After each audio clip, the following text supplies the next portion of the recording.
Buenas para todos. Es un gusto que ustedes estén acá para que compartan esta información, para que sean divulgadores de esta información. Necesitamos que todo el mundo conozca este tipo de enfermedades huérfanas pulmonares para que podamos hacer un diagnóstico temprano de ellas, porque el diagnóstico temprano afecta la calidad de vida de nuestros pacientes. Tú, que eres médico, enfermero, que trabajas en laboratorio, neonatos, en pediatría, en adultos, o que eres terapista respiratoria, divulga esta información. Necesitamos que más personas conozcan estas enfermedades para que las podamos diagnosticar. Bueno, estos son qué características tienen las enfermedades huérfanas. Primero, que son subdiagnosticadas, que no son conocidas, que son poco frecuentes, que son de difícil diagnóstico, que son de alto costo, que son heredadas, pero lo que más afecta a nuestros pacientes es que afectan severamente la calidad de vida de nuestros niños y niñas y adolescentes. Vamos a hablar de un tema que a mí me apasiona. Es una enfermedad que he venido manejando más de 20 años, que tiene implicaciones sociales, familiares, psicológicas muy importantes, y que es una enfermedad que no estamos diagnosticando y que se nos pasa todos los días a nosotros, los profesionales de la salud, y es la fibrosis quística. Vamos a hablar de definición, de fisiopatología, de clínica, de diagnóstico, de tratamiento, de pronóstico, y vamos a hacer un repaso grande para que ustedes se lleven una idea clara de qué es esta enfermedad, que es una enfermedad difícil de manejar, complicada, pero que todos ponemos nuestro granito de arena para que sea más fácil detectar. Bueno, entonces en relación a la epidemiología en los caucásicos tenemos uno de cada 3.000 nacidos vivos. En los latinos puede ser uno de cada 4.000 a 10.000 nacidos vivos, y en Colombia tenemos una incidencia aproximada de uno en cada 8.000 nacidos vivos. Los afroamericanos un poco menor, uno de cada 15.000. Y como vemos aquí tenemos pacientes en el Reino Unido, en Europa, en Brasil. Tenemos también una alta incidencia y prevalencia en Argentina, en Chile. Pero Colombia, sin embargo, dentro del mismo Colombia hay unas zonas que se afectan más que otras. Las zonas, por ejemplo, del Urabá antioqueño, de Antioquia, la zona de los llanos, la zona de Bogotá y Cundinamarca, la zona del Pacífico. Entonces es importante que nosotros entendamos que hay zonas dentro de Colombia que tienen más incidencia de fibrosis quística. ¿Por qué? Si ustedes recuerdan, esta enfermedad vino de personas que colonizaron Sudamérica a través de los mares a la zona del Pacífico y a la zona de la costa. Allí dejaron sentadas los genes de esta enfermedad y lograron disparcer esta enfermedad a través de su relacionamiento con nuestras poblaciones de la costa. ¿Cómo es el patrón hereditario? Es una enfermedad autosómica regresiva. Entonces tenemos un padre portador, una madre portadora, que son asintomáticos. Ellos tienen el 25% de probabilidad de tener niños afectados. Esta probabilidad se repite en cada embarazo. Nosotros tenemos pacientes que tienen varios hermanos con fibrosis quística, pues son parejas de hermanos con fibrosis quística de la misma pareja de padres. Y tenemos el 50% de probabilidad de que sean portadores y un 25% de probabilidad de que no tengan enfermedad. Por cada embarazo va a haber la misma probabilidad de tener fibrosis quística en un 25%, 50 portadores y 25% sanos. Las mutaciones, tenemos más o menos 2.000 mutaciones descritas actualmente, pero digamos, el screening de las mutaciones en algunos laboratorios llega a ser de 100 mutaciones las más frecuentes. No tenemos la opción de hacer un screening de las 2.000 mutaciones, por lo cual un examen genético negativo no descarta la enfermedad. Principalmente, esta enfermedad está dada por una alteración en el brazo largo del cromosoma 7 y afecta la proteína transportadora de cloro y sodio, es conocida como la proteína transportadora CFTR.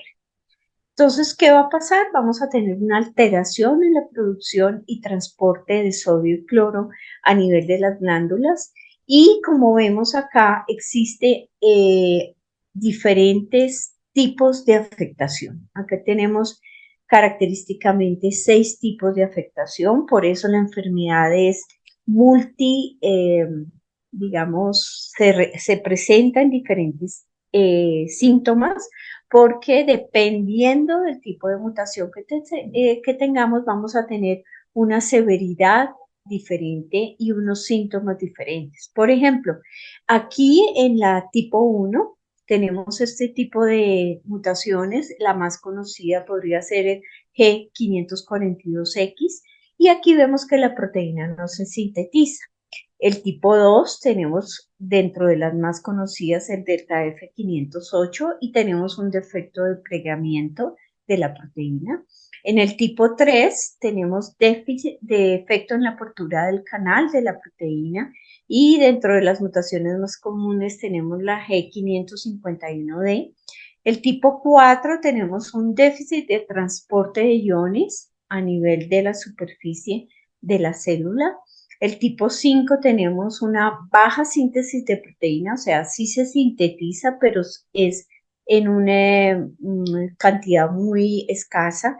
Y el tipo 6, que tenemos otro tipo de mutaciones, tenemos que la vida media es muy baja, o sea, se sintetiza, pero se destruye rápidamente.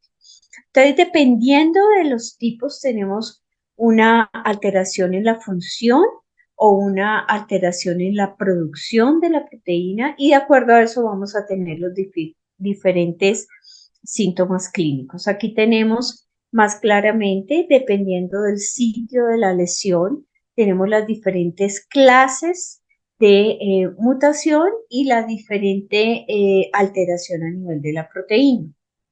Aquí tenemos entonces lo mismo, entonces de la síntesis, del procesamiento, de la apertura del canal, de la conductancia, de la producción disminuida y de la destrucción de la proteína. Entonces nosotros podemos tener, aquí tenemos, si lo vemos acá, una producción normal de la proteína donde hay una síntesis normal, se procesa a nivel del RNA, del aparato de Golgi, y sale la proteína a la superficie con un transporte de cloro y sodio adecuado a nivel de la proteína.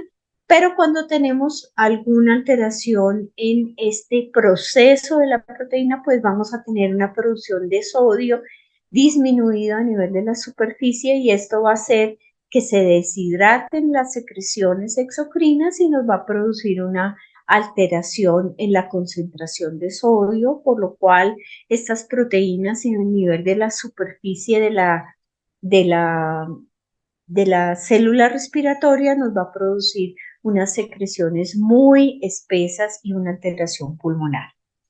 ¿Qué otra cosa nos va a alterar o nos va a producir un espectro clínico diferente? Y es la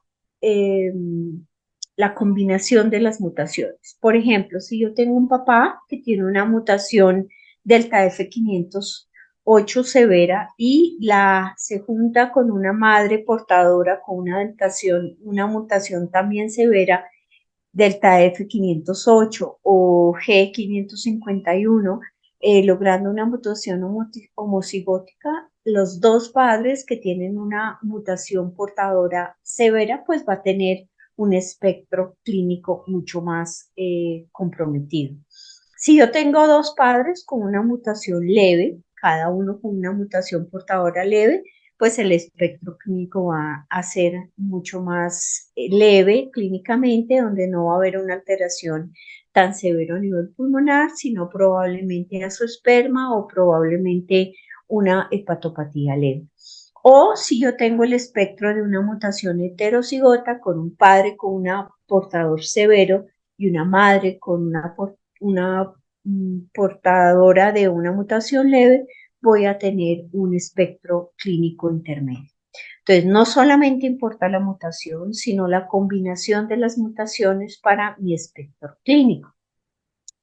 ¿Qué manifestaciones vamos a tener? Dentro de las principales, las manifestaciones típicas respiratorias, síntomas respiratorios, desnutrición crónica, diarrea persistente, es un paciente que tiene diarrea prácticamente todos los meses, todas las semanas o son recidivantes. El hilio meconial o ictericia prolongada en los neonatos, esto nos hace pensar también en otras enfermedades que tienen ictericia prolongada, como es la enfermedad huérfana alfa-1-antitipsina, y pensar en cosas que nos pueden dar hilio meconial, pero dentro de los neonatos el hilio meconial es casi uno de los elementos clínicos patognomónicos de esta enfermedad. El tener un familiar con fibrosis quística, un primo, un hermano, o muchas de nuestras familias tienen neonatos que han fallecido por hilios meconiales o por enfermedad respiratoria o abortos también. Son madres que han tenido 2 o 3 abortos antes del paciente y debemos pensar entonces en fibrosis quística. Alteraciones hidroelectrolíticas que son muy importantes como hiponatremia o pacientes que tienen edemas generalizados por desnutrición y el prolapso rectal.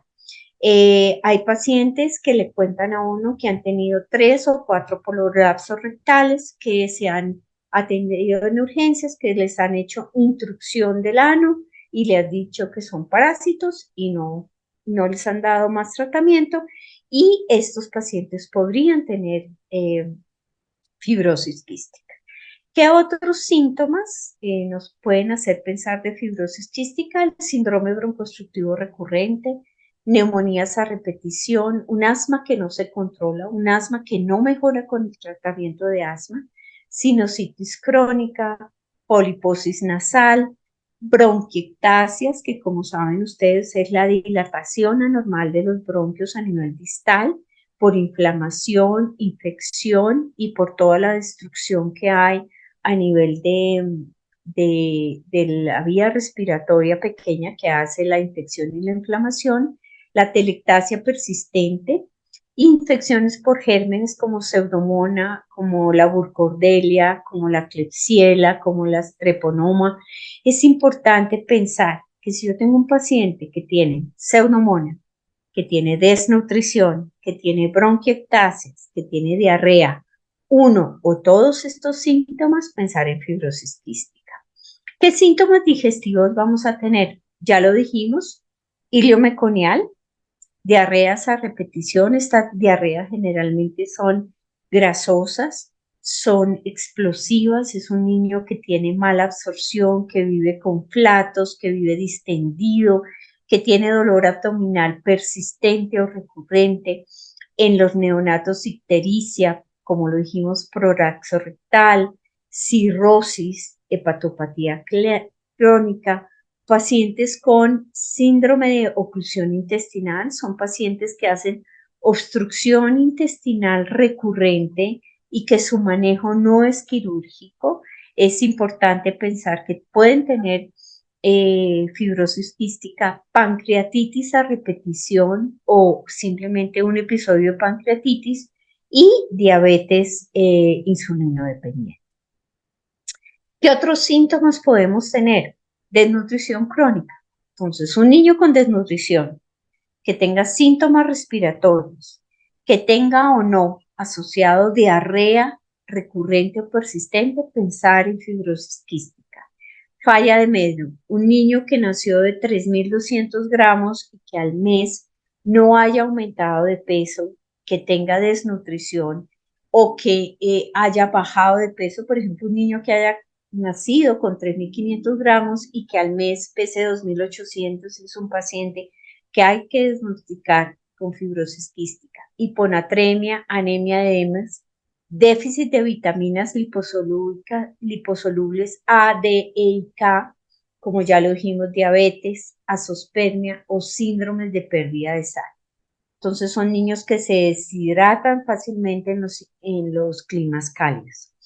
Pero si ya nos centramos propiamente a cada grupo de edad, neonatos, como ya lo dijimos, vamos a tener no ganancia de peso y diarrea persistente, ilio meconial, ictericia prolongada de tipo directo, anemia severa, hemoglobinas de 4 o menos de 4 y síndrome edematoso.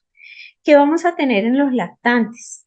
La misma no ganancia de peso, las diarreas persistentes, el prolapso rectal, el síndrome broncoobstructivo recurrente o de difícil manejo, sudor salado. Entonces uno le pregunta a la mamá si cuando suda ve sal en la piel o lágrimas con sal, pero tener en cuenta que este signo, que es muy característico, su ausencia no descarta fibrosis quística, anemia o hiponatremia.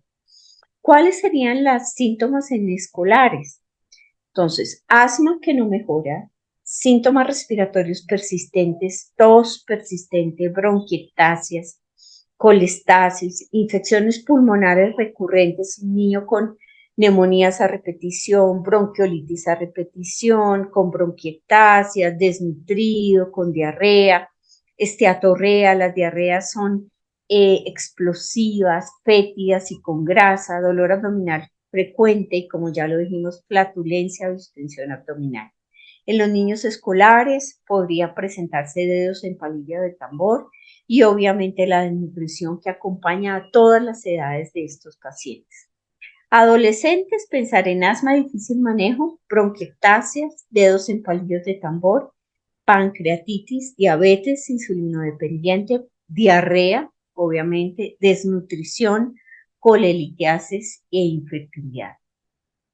Entonces, como vemos, los síntomas se repiten a medida de los años en todos los niños: diarrea, desnutrición, bronquiectasias, dolor abdominal crónico.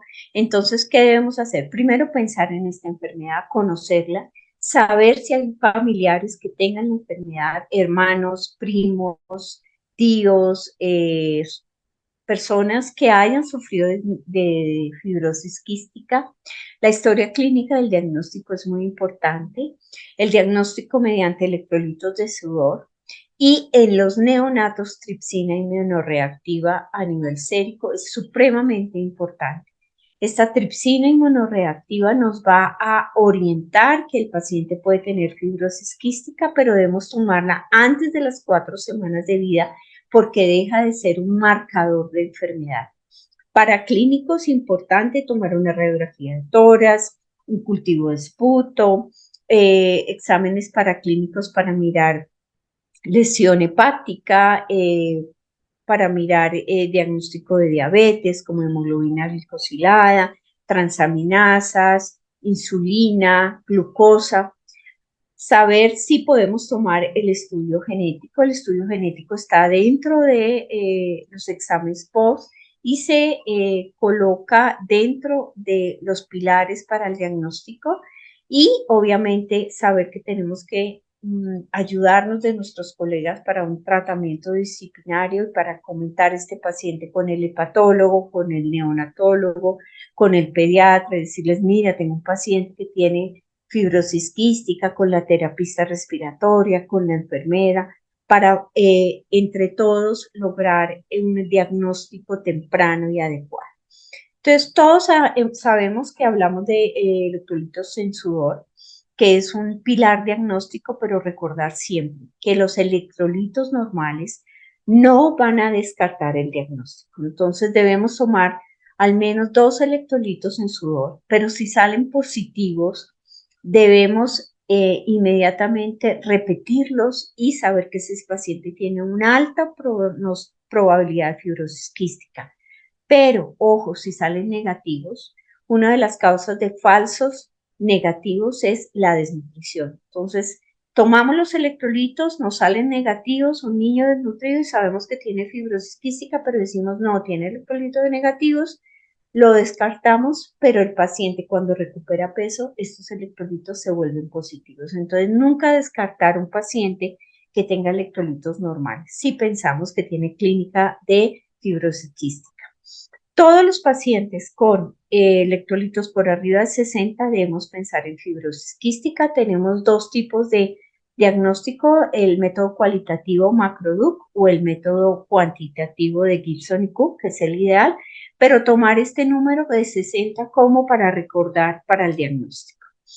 Diagnóstico neonatal, podemos tener muchos protocolos para diagnóstico, pero recordar que el diagnóstico de tripsina inmunoreactiva sérica es uno de los pilares para el diagnóstico neonatal y podemos tener, digamos, como recomendación hacer tripsina neonatal y si sale, digamos, alterada, podemos repetirla o podemos hacer el protocolo de tripsina inmunoreactiva y de una vez y dirigirnos a hacer el diagnóstico genético. Ese es otro, digamos, protocolo que toman 2 veces tripsina inmunoreactiva para por último tomar el diagnóstico genético. Quizás para recomendarles podríamos hacer TIR-TIR, que es diagnóstico de tripsina inmunoreactiva, si sale alterada de nuevo tomarla o tomar de una vez el diagnóstico genético. Entonces tenemos un paciente que tiene una alta probabilidad de fibrosis quística, debemos hacer la tamización neonatal con la tripsina inmunoreactiva, es un paciente que va a tener signos y síntomas de fibrosis, hacerle los electrolitos en sudor, si sale por arriba de 60, tomarle el diagnóstico genético, si sale entre 30 y 59, también pasarlo a diagnóstico genético y dependiendo de el resultado, saber si tiene 2 mutaciones, si tiene una mutación recesiva o si no tiene mutaciones, pero tiene, por ejemplo, una clínica muy clara, se debe manejar como fibrosis quística. Y si sospechamos, pero los electrolitos en sudor son negativos y no tiene clínica o tiene una clínica muy sutil, pensar que de todas maneras puede ser un falso negativo. Les traje una mnemotecnia que me pareció muy fácil de recordar, que es una mnemotecnia en inglés, que habla de CF páncreas, entonces tos crónica, falla de medro, insuficiencia pancreática, alcalosis o deshidratación hipotónica, pólipos nasales o deshidratación neonatal, dedos en palillos de tambor, prolapso rectal, elevación de electrolitos séricos, atresia o ausencia de vías deferentes y cultivos de esputo con pseudomonas o estafilococo aureus. Eso es una mnemotecnia que nos puede hacer recordar todos los síntomas o signos de fibrosis quística. Ya para hablar de tratamiento realmente requeriríamos una charla solo de diagnóstico, una charla de solo tratamiento, pero básicamente uno de los pilares es el manejo de las infecciones pulmonares, el tratamiento con terapia respiratoria todos los días para drenaje y secreciones, el manejo del síndrome de malabsorción y unos tratamientos de reemplazo para modificadores de mutaciones específicas, que es un tratamiento que actualmente ha cambiado el contexto y el pronóstico de estas enfermedades. Dentro de los nuevos tratamientos tenemos muchísimo abordaje, tenemos antiinflamatorios, mucolíticos, amplificadores, moduladores del gen CFTR, pero todo esto requiere un equipo multidisciplinario para poder tratar a estos pacientes, requiere un pediatra, un neonatólogo, un genetista, un cardiólogo, un gastroenterólogo, terapistas respiratorias, apoyo de enfermería, trabajo social, nutrición. O sea, requiere un equipo multidisciplinario para el manejo. ¿Qué nos va a dar el pronóstico de esa enfermedad? Y por eso ustedes aquí son muy importantes. Y creo que lo más importante es que la edad del diagnóstico es uno de los pilares del pronóstico. Por eso queremos difundir esta enfermedad, por eso queremos que ustedes sean pioneros y lleven esta información para que detectemos estas enfermedades más rápido, más temprano de lo que actualmente se están diagnosticando. El pronóstico está basado en la presencia de infecciones, Obviamente, si es un niño que detectamos una enfermedad más tardía, el hecho de que ya esté colonizado con Pseudomonas aeruginosa, con estafilococo, meticilino resistente, nos va a llevar a un pronóstico peor. La edad del diagnóstico en Colombia no supera, digamos, los 2 años, entonces estamos diagnosticando niños a los 7 años, a los 14 años. En cambio, en países más evolucionados tenemos diagnósticos neonatales y esto nos va a afectar el pronóstico de la enfermedad. El compromiso pulmonar obviamente nos va a implicar mayor pronóstico hacia el deterioro pulmonar, a la calidad de vida. Si el niño está desnutrido, su pronóstico va a ser peor, pero aquí quiero comentarles algo. Nosotros tenemos niños con fibrosis quística obesos, entonces nunca descartar fibrosis quística en pacientes obesos, dependiendo también del tipo de mutación, si son más severos a nivel pulmonar, si son más severos a nivel hepático. Si tienen una mutación que tienen un compromiso más pulmonar, obviamente el pronóstico va a ser de más mal pronóstico. Si tienen una mutación donde hay un compromiso más temprano a nivel de función hepática y pulmonar, va a ser peor a los niños, por ejemplo, que solo tienen azoospermia. Y el tratamiento en equipo como un equipo de salud, en equipo para adherencia al tratamiento, para diagnóstico, para tener el manejo el farmacológico y no farmacológico para un manejo multidisciplinario. Entonces, por favor, piensen en esta enfermedad. El manejo conjunto es supremamente importante. No más del 90% de estos pacientes están sin subdiagnóstico, están en la calle, están yendo a la escuela, están yendo a los consultorios, están yendo a urgencias, pero más de un 90% son subdiagnosticados. Y recuerden esto, se diagnostica en lo que se piensa y se piensa en lo que se sabe. Si desconocemos esta enfermedad, si no hacemos divulgación de esta enfermedad nosotros como personal de la salud, no vamos a diagnosticar.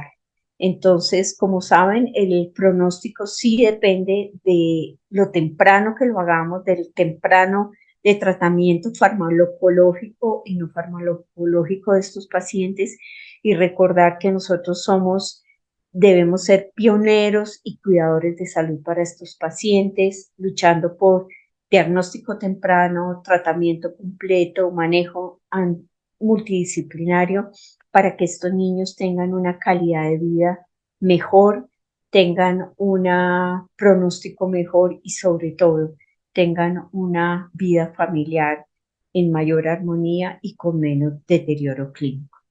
Muchas gracias, divulguen esta enfermedad, podemos ser pequeños formadores de conocimiento para estos niños y para los pacientes de fibrosis quística que tengan una mejor calidad de vida. Muchas gracias.